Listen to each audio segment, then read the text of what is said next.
au nom de notre Seigneur Jésus-Christ de Nazareth. Je suis votre humble serviteur, le pasteur Jean-Pierre Nguizani.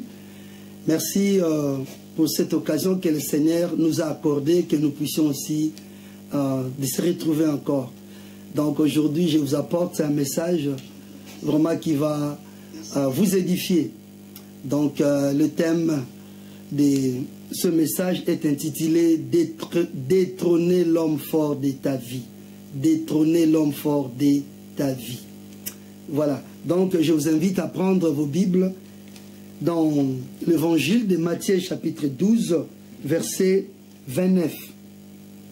Je lis Matthieu chapitre 12, verset 29. Ou comment quelqu'un peut-il entrer dans la maison d'un homme fort et piller ses biens sans avoir auparavant lié cet homme fort? Alors seulement il pillera sa maison. Voilà, c'est là où nous avons tiré notre thème, l'homme fort. Et puis on va lire dans Marc chapitre 5, l'évangile de Marc chapitre 5, versets 1 à 20. C'est une longue lecture, mais on va essayer un peu d'être rapide et bref. L'évangile de Marc chapitre 5, versets 1 à 20. Ils arrivèrent sur l'autre bord de la mer, dans le pays des Gadaréniens. Aussitôt que Jésus fut hors de la barque, il vint au-devant de lui un homme sortant des sépulcres et possédé d'un esprit impur. Cet homme avait sa demeure dans le sépulcre et personne ne pouvait plus le lier, et même avec une chaîne, car souvent il avait eu le fer aux mains, aux pieds, et avait été lié de chaînes. Mais il avait rompu les chaînes et brisé le fer, et personne n'avait la force de les dompter. Il était sans cesse, nuit et jour, dans le sépulcre et sur les montagnes, criant et se maîtrisant avec des pierres. Ayant vu Jésus de loin, il accourut et se prosterna devant lui, et s'écria d'une voix forte: « Qu'y a-t-il entre moi et toi, Jésus, fils du Dieu très haut? Je te conjure au nom de Dieu, ne me tourmente pas. » Car Jésus lui disait: « Sors de cet homme, esprit impur. » Et lui demandait: « Quel est ton nom? » « Légion est mon nom, lui répondit-il, car nous sommes plusieurs. Et il les priait instamment de ne pas les envoyer hors du pays. Il y avait là vers la montagne un grand troupeau de pourceaux qui paissaient. Et les démons les prièrent, disant: « Envoie-nous dans ces pourceaux, afin que nous entrions en eux. » Et il leur permit. Et les esprits impurs sortirent, entrèrent dans le pourceau, et le troupeau se précipita dans le pente escarpée dans la mer. Il y en avait environ 2000, et ils se noyaient dans la mer. Ceux qui le faisaient paître s'enfuient et répandirent la nouvelle dans la ville et dans les campagnes. Les gens allèrent voir cet homme qui était arrivé. Ils vinrent auprès de Jésus et ils virent le démoniaque, celui qui avait eu la légion, assis vêtu dans son bon sens. Et ils furent saisis de frayeur. Ceux qui avaient vu ce qui s'était passé les rencontrèrent, ce qui était arrivé au démoniaque et au pourceau. Alors ils se mirent à supplier Jésus de quitter leur territoire. Comme il montait dans la barque, celui qui avait été démoniaque lui demanda la permission de rester avec lui. Jésus ne lui permit pas, mais il lui dit: « Va dans ta maison vers les siens et rencontre-leur tout ce que le Seigneur t'a fait et comment il a eu pitié de toi. » Il s'en alla et se mit à publier dans la Décapole tout ce que Jésus avait fait pour lui, et tout firent dans l'étonnement. Prions. Père, nous recommandons ce moment à toi, nous prions que tu puisses nous parler du Saint-Esprit, et que cette parole puisse nous encourager, que cette parole puisse apporter la délivrance, car tu as dit: « l'envoyer sa parole, et sa parole le guérit tous. » Aucune parole n'est sortie de ta bouche n'est restée sans effet. Laisse que cette parole soit accompagnée avec des effets au nom de Jésus-Christ. Amen. Bien-aimés dans le Seigneur, le thème de notre message, c'est détrôner l'homme fort de ta vie. Nous venons de lire dans Matthieu chapitre 12, verset 29, là où Jésus-Christ était en train de dire aux pharisiens qui résistaient avec le Seigneur, qui ont dit que voilà, tu chasses les démons par Belzébul. Et Christ a commencé à corriger la pensée erronée de ces hommes religieux. Et là, il a dit c'était par le Saint-Esprit qui chasse les démons. Et dans le verset 29, là, Christ dit comment quelqu'un peut entrer dans la maison d'un homme fort sans avoir auparavant lié cet homme fort avant de piller ses biens. Bien aimé, dans ce texte, pour bien comprendre le langage de Jésus, qui était l'homme fort? L'homme fort, ici dans ce contexte, l'homme fort par rapport aussi au Marc chapitre 5, verset 1 à 20, l'homme fort, c'est un esprit ou un démon, ou bien un esprit qui domine ta vie. Ils peuvent t'infliger d'une maladie, ils peuvent bloquer ta vie, ils peuvent te rendre malheureux, ils peuvent vraiment créer des problèmes dans ta vie. Peut-être tu trouves que j'ai fait des affaires, mais il n'y a pas de progrès. J'ai beaucoup investi, mais il n'y a pas de progrès. Il y a des choses qui ne marchent pas dans ma vie. Peut-être tu peux dire que j'ai fait des études, j'ai terminé, mais je n'arrive pas à trouver des emplois. Par rapport aux gens de ma promotion, beaucoup ils ont accédé dans des postes. Mais moi, pourquoi dans ma vie, des choses ne marchent pas? Peut-être tu peux te poser, pourquoi dans ma vie ou dans ma famille, il y a toujours, dans chaque période, des gens meurent d'une façon prématurée? Pourquoi dans ma famille, il y a toujours des maladies? Mon père était mort par une telle maladie, ma mère aussi, et moi aussi, j'ai cette maladie. Donc dans ta vie, il y a des choses bizarres que tu vois, que tu as remarqué. Bien-aimé dans le Seigneur, sache que c'est qu'il y a quelque part un homme fort qui contrôle ta vie. Et vous savez, ici, Christ dira, si quelqu'un veut entrer dans la maison d'un homme fort, avant de piller ses biens, il faut d'abord lier, ligoter, en d'autres termes, neutraliser, rendre inactif, impuissant cet homme fort. L'homme fort, c'est le diable qui contrôle la vie de beaucoup de gens. Il inflige des gens par des maladies, il ne travaille pas seul. À côté de lui, il a ses agents, tels que des démons, des sorciers, des magiciens. Il y a aussi des gens humains qui peuvent utiliser dans le but de détruire des vies de gens. Et ici, comme la Bible s'interprète par elle-même, dans l'évangile de Marc chapitre 5, nous trouvons exactement l'exemple d'un homme fort qui a lié la vie d'une personne. Dans Marc chapitre 5, on nous parle d'une personne qui était possédée d'un esprit impur. Cet esprit impur, c'était l'homme fort. Ce démon qui contrôlait la vie de cet homme. Et la Bible nous montre que cet homme vivait, il dormait dans une cimetière. Un homme normal ne peut pas agir comme ça. C'est pourquoi dans notre société, des fois, lorsqu'on regarde des comportements des gens, on dit que mais cet homme a perdu son bon sens. Mais des choses que cette personne fait, c'est pas normal, c'est inhumain. Quand nous voyons de tels comportements, c'est qu'il y a un homme fort qui contrôle la vie d'une personne. Et bien aimé, vous pouvez apporter des conseils à des personnes. Mais si l'homme fort n'est pas lié, chassé, la personne ne sera pas délivrée.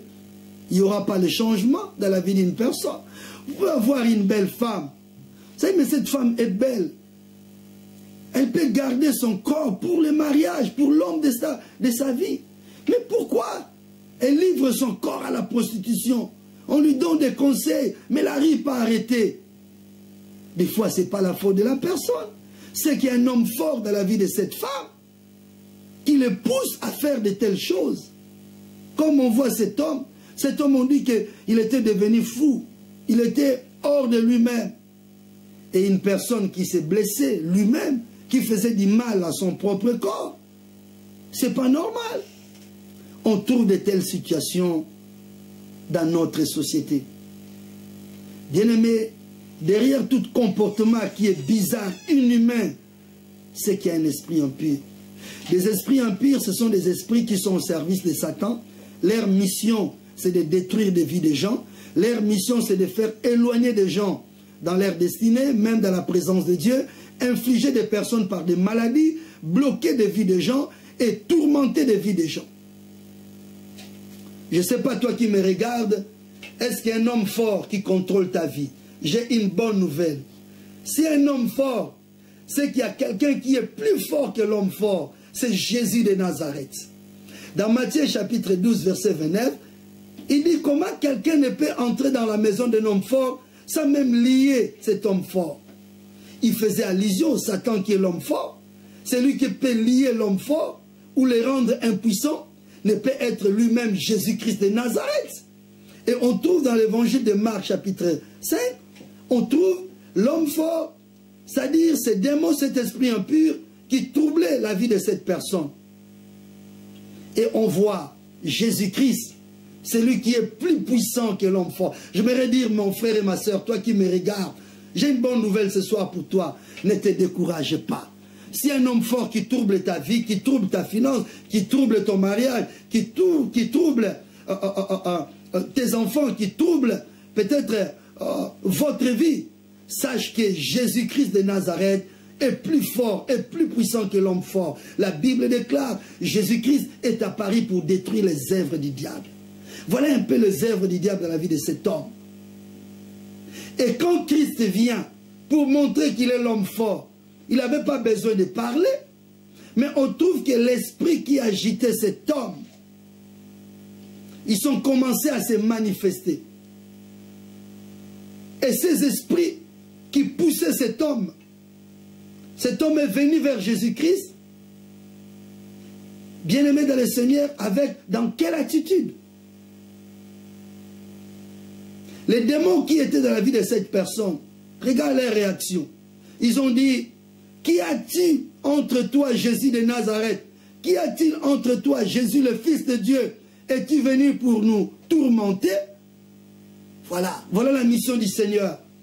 Il est venu pour libérer les captifs, pour délivrer tous ceux qui sont sous le joug de l'homme fort. Ici, cet homme fort qui tourmentait la vie de cette personne, ces démons avaient peur de Jésus-Christ. On les comprend comment? Au travers de leur langage. Parce que ce n'était pas cet homme qui parlait, mais c'est les démons qui parlaient au travers de cette personne. Qu'y a-t-il, Jésus, Fils de Dieu, est-il venu nous tourmenter? Bien-aimés, au travers des paroles des démons, nous comprenons quelque chose, même ces démons ont reconnu qui était Jésus. Ils ont reconnu que Jésus est le Fils de Dieu. Quand on parle de Jésus-Christ, le Fils de Dieu, cela veut dire, ça montre la divinité de Jésus-Christ, que Jésus-Christ est Dieu le Fils. Pendant que sur la terre, il y a beaucoup de gens qui nient qui est Jésus réellement. D'autres le trouvent, il est le fils de Marie selon la chair. Bien sûr, mais il est plus que ça. Il est Dieu incarné. Il est Dieu qui a pris le corps humain, qui est venu sur la terre pour libérer l'homme qui était sous la domination du diable. Qu'y a-t-il entre nous? Jésus-Christ, Fils de Dieu. Ils ont reconnu la divinité de Jésus-Christ. Bien-aimé, si tu te trouves dans une place où tu pries, où on ne te parle pas que Jésus-Christ est le Fils de Dieu et qu'il est Dieu, je te prie, sors de cette place, ce n'est pas un bon endroit. Parce que les démons travaillent aussi dans des religions. Ils ne veulent pas que les gens puissent avoir la connaissance de Jésus-Christ, parce que lorsque tu as la connaissance de Jésus-Christ, tu seras béni et Christ va te délivrer. Ils essaient un peu de manipuler la parole de Dieu pour que les gens interprètent mal la parole de Dieu ou présentent mal Christ. Mais pourtant, eux, ils connaissent qui est réellement Jésus-Christ dans ta vie. Qui est réellement Jésus-Christ pour toi? Il est Dieu, le Fils. Et là, les démons ont dit, tu es venu pour nous tourmenter. Ce soir, mes bien-aimés, j'aimerais te dire, les démons qui tourmentent ta vie sera tourmenté maintenant. Ces personnes qui tourmentent ta vie, cet esprit impur, il sera tourmenté. Il est en train d'être tourmenté dans le nom de Jésus-Christ de Nazareth. Et comment Christ les a tourmentés? Bien-aimé dans le Seigneur, Christ a commencé à chasser cet esprit impur.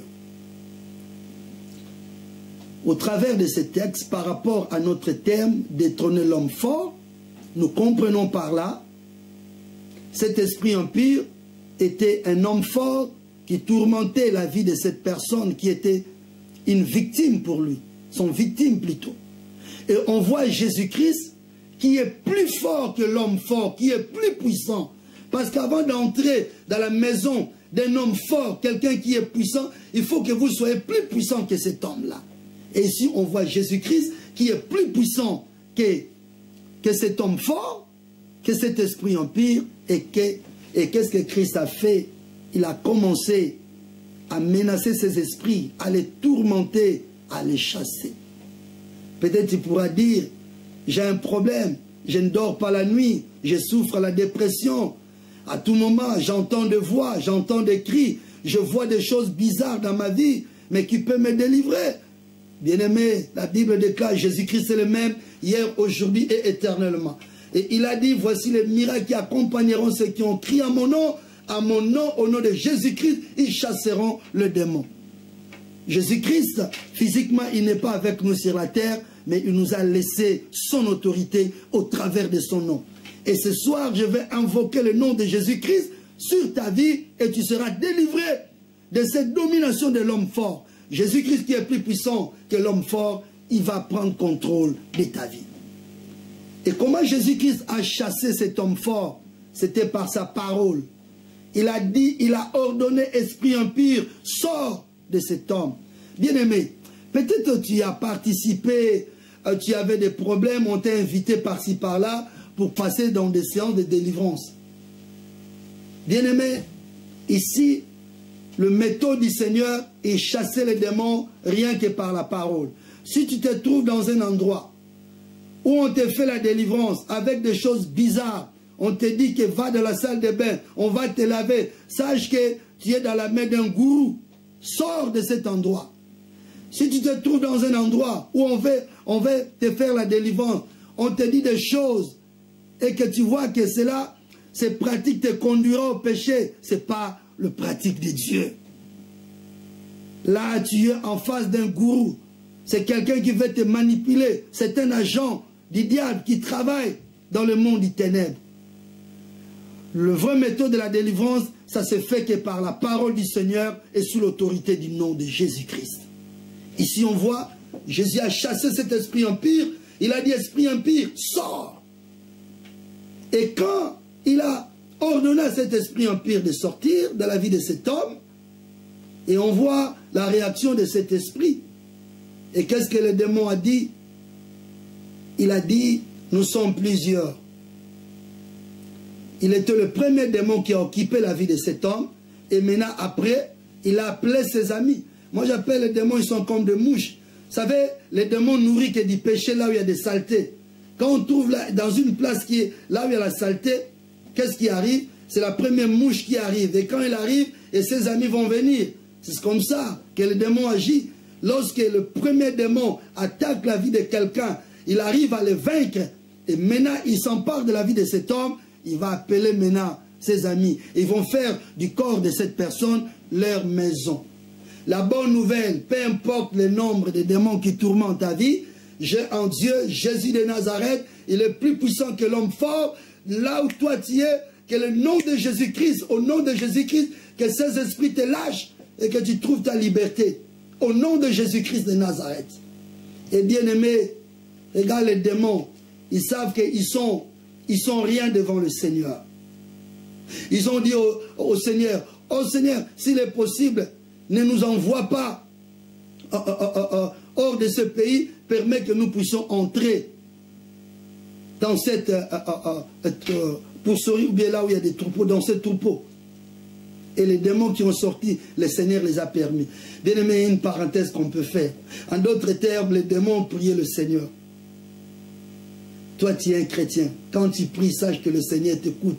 Les démons ont demandé à Jésus de ne pas les chasser hors de cet homme, hors du pays, mais que le Seigneur puisse permettre qu'ils puissent entrer là où il y avait des portes. Et le Christ les a permis. Bien aimé, c'est une longue histoire. Mais à la fin, on trouve cet homme, le Seigneur l'avait délivré par sa parole puissante. Et on trouve, les démons avaient quitté la vie de cet homme. Cet homme a retrouvé son bon sens. Je ne sais pas, peut-être les gens t'ont dit que tu as perdu ton bon sens, tu es égaré, tout cela. Mais Christ est venu pour tout le monde. Le Seigneur va s'occuper de toi maintenant. Et cet homme, quand Christ l'a délivré, il a voulu suivre le Seigneur l'a dit, va dans ta maison, rencontre ce qui est arrivé, comment le Seigneur t'a délivré et comment il a eu pitié de toi. Le Seigneur, c'est un Dieu qui a pitié des gens qui souffrent. Peut-être tu pourrais dire que tu es désespéré, à plus d'espoir. Tu as trouvé des pasteurs, des hommes de Dieu par-ci, par-là. J'aimerais te dire, c'est bien de trouver des hommes de Dieu. Mais ce n'est pas des pasteurs qui délivrent, c'est Jésus de Nazareth. Il ne fait qu'invoquer le nom de Jésus. Fixe ton regard à Jésus-Christ. C'est lui qui délivre. Et le pasteur ne fait qu'invoquer son nom. Et bien aimé dans le Seigneur, j'aimerais te dire, peu importe, si dans ta vie, tu as ouvert des portes, parce que la Bible dit ne donnez pas l'accès au diable, tu avais touché à la magie, tu avais fait des choses qui n'étaient pas bonnes, tu étais tombé dans le péché, tu avais ouvert des portes dans ta vie, ce n'est pas trop tard. Tu peux fermer de ces portes-là au moment où tu me regardes. Tu peux fermer ces portes. Peut-être tu me diras, pasteur, comment je peux fermer ces portes? La façon que tu peux fermer ces portes, premièrement, c'est de se repentir. La repentance veut dire, tu prends une décision de jeter tous ces péchés, d'abandonner ces péchés que tu commets. Si tu avais touché à la magie, tu as des livres, tu as des choses, jette ces livres-là. Et si tu n'arrives pas, appelle-moi, tu as mon numéro. On va brûler ces livres. Ou peut-être si tu as une église à côté, va trouver un homme de Dieu qui craint Dieu. Il va t'aider. Et si dans ta vie, tu as des mauvaises choses, tu sors avec des hommes mariés, des femmes mariées, répands-toi, demande pardon à Dieu. Parce que des fois, l'homme fort, le diable entre quand on ouvre des portes. Mais la façon que tu peux fermer des portes, c'est par la repentance. Tu prends la décision d'abandonner ses péchés et tu demandes pardon à Dieu. C'est ça, le processus de la délivrance. Là, tu te mets en accord avec Dieu. Et là, la délivrance sera possible. Je peux prier pour toi, mais si tu ne veux pas changer ta vie, tu veux continuer à vivre dans les péchés, tu veux toujours aller consulter des marabouts, aller consulter des magiciens, tu ne verras pas la main de Dieu. Au moment où tu me parles, est-ce que tu as des médailles? Est-ce que tu as des choses dans ton corps? Jette-les. Oui, détrôner l'homme fort de ta vie. J'aimerais prier pour toi. Je t'ai montré des clés pour ta délivrance. Demandez pardon à Dieu et réponds-toi. C'est la clé. Et ça te permettra de fermer des portes que tu avais ouvertes. Détrôner l'homme fort de ta vie. Et comment les détrône? Dans ce texte, nous voyons l'homme fort de la vie de cet homme, c'était ses esprits impurs. Celui qui était plus puissant que cet homme fort, c'était Jésus de Nazareth. Et la vie de cet homme a été prise en otage. Il était devenu le bien des démons. Mais voilà, Jésus a lié ces démons et puis il a récupéré cet homme dans la main de ses oppresseurs. Aujourd'hui, le Seigneur veut te récupérer ta vie entre les mains de tes ennemis. Je vais prier pour toi. Si dans ta vie, il y a un homme fort qui contrôle tes finances, qui contrôle ta santé, il t'inflige par des maladies. Si dans ta famille, il y a un homme fort qui amène la violence dans ta vie, dans la vie de tes enfants. S'il y a un homme fort qui bloque ta percée, le Seigneur va s'en occuper. Je vais prier pour toi. Si dans ta vie, tu vois que des choses anormales, il y a un homme fort qui contrôle peut-être ton mariage et bloquer les choses ne marchent pas. Jésus-Christ est plus puissant que l'homme fort. Seulement invite Jésus-Christ dans ta vie. Avant de prier pour toi, j'aimerais d'abord que tu puisses faire la prière du renoncement. Suis-moi et répète cette prière. Seigneur Jésus, j'ai écouté ta parole. j'ai été touché. Et je prends la décision. Je renonce au péché.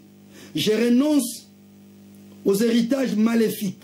Je renonce à la magie. Je renonce à l'impudicité. Je renonce aux mensonges. Je renonce aux œuvres mortes du diable. Seigneur, des portes que j'avais ouvertes dans ma vie, je te demande pardon. Et je le ferme au nom de Jésus-Christ. Aide-moi, Seigneur, à marcher selon ta parole et à vivre pour toi. Toi qui n'as pas encore reçu Jésus-Christ, tu feras cette prière. Seigneur Jésus-Christ, j'ai écouté ta parole. Sans toi, je ne peux pas être protégé. Je t'invite de venir dans ma vie. Pardonne mes péchés. Je t'accepte comme Seigneur et Sauveur de ma vie. Entre dans ma vie. Avant de prier pour toi, si tu n'as pas une église, je t'invite de rejoindre une église. Si tu es ici à Diblin, aux alentours, sur le pasteur Jean-Pierre Ngouizan de l'église La Puissance Divine, je t'invite de venir tous les mercredis. Nous avons des prières d'intercession. C'est une journée de la permanence. Nous commençons de 10h à 12h, de 15h à 17h30 et de 19h à 20h30. Et chaque fin du mois, nous avons des retraites. Il y a des gens qui étaient délivrés de l'homme fort qui troublait leur vie. Et tous les dimanches, nous avons le culte de 11h à 13h30. Là, viens, on va s'occuper de toi. Je vais prier pour toi. Père, dans le nom de Jésus-Christ, je prie pour mon frère et ma soeur qui me regardent, pour ses enfants aussi, pour sa famille. L'homme fort qui contrôle son mariage, l'homme fort qui contrôle sa santé, l'homme fort qui contrôle son finance, je les paralyse au nom de Jésus-Christ. Je les rends impuissants au nom de Jésus-Christ. Je les rends inefficaces au nom de Jésus-Christ. Et je t'ordonne, et cet esprit empire, lâche la vie de mon bien-aimé. Et sort, ne retourne plus. Je brise ton pouvoir au nom de Jésus-Christ. Je réclame la délivrance de mon frère et de ma soeur, de ses enfants, au nom de Jésus-Christ de Nazareth. Seigneur, règne dans la vie de mon frère et de ma soeur. Bien-aimé dans le Seigneur, merci. Crois, le Seigneur t'a délivré, parce que la Bible me dit, au nom de Jésus-Christ, tout genou fléchira. Au nom de Jésus-Christ, je viens tourmenter les diables, les démons, les sorciers qui troublent la vie de mon frère. Je vous tourmente au nom de Jésus-Christ de Nazareth. Sortez, lâche sa vie et ne retourne plus au nom de Jésus-Christ.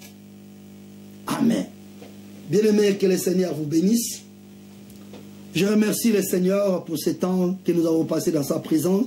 Je remercie aussi les bien-aimés, le serviteur Alpha de Congo Mokliso, qui nous a accordé cet espace pour propager l'évangile du Seigneur. Que le Seigneur vous bénisse.